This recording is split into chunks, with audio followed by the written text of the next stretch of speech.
Miranda Kahn, J.D. Hayworth. Let's continue the conversation with former Reagan speechwriter Peter Robinson, who's Skyping in from the Hoover Institute out in California. Peter, we thank you very much for your time.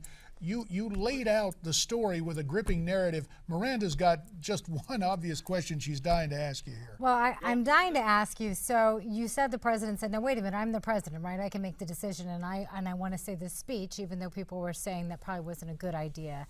That line was kind of controversial at that time. It was a line that you wanted. You told us what prompted you to put that line in that speech. Ultimately, how was President Reagan, what made him determine and decide that, yes, I'm going to say this? What was it? Miranda, Ronald Reagan did that because he was Ronald Reagan. He was not interested in the bureaucratic intricacies of diplomacy, of what negotiations might have been going on between the State Department and Moscow. He wasn't interested in that. He knew the key aspect of Ronald Reagan. We think of him as the great communicator, but something came first, and that is a moral imagination. The big story of the Reagan years is he could think, he could visualize, he could believe in a world without a Soviet Union and work to make it happen, as opposed to previous presidents who worked for peaceful coexistence, who simply assumed the Soviet Union would be around forever. In the case of this speech, this came into play because the president knew he would be standing in front of the Berlin Wall. And Ronald Reagan, you could not put Ronald Reagan in front of the Berlin Wall and give him a bureaucratic sounding, dull speech about minor diplomatic initiatives, which is what they wanted him to deliver. So he understood that if he was going to stand at that wall, he was going to call for it to be torn down. By the way, so the one thing that's really important, JD and Miranda, for you and the viewers to understand is that I drafted that speech, but it belonged to Ronald Reagan from beginning to end. I wouldn't have written it in that way for any other political figure at that time, and I had worked for George H.W. Bush when he was vice president.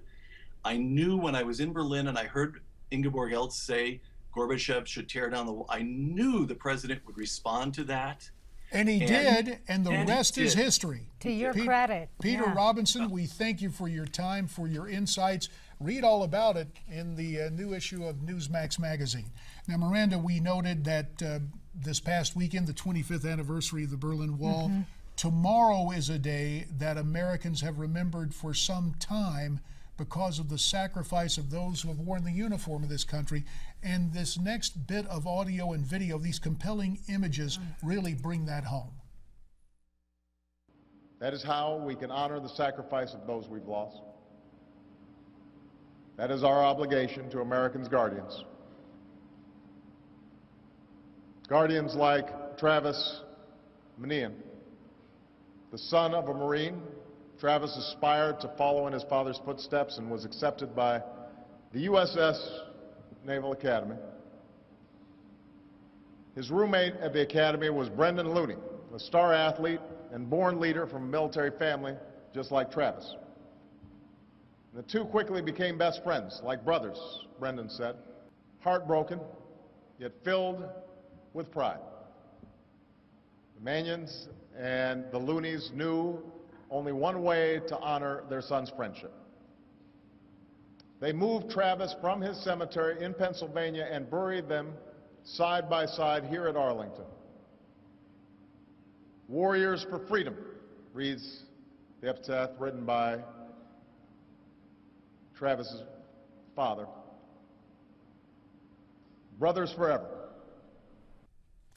President Obama, there recounting the ultimate sacrifice of two young men who died with the noble intent of defending our country. Such an incredible story, and we can't wait to tell you more about that. We will here shortly as we continue with the Newsmax.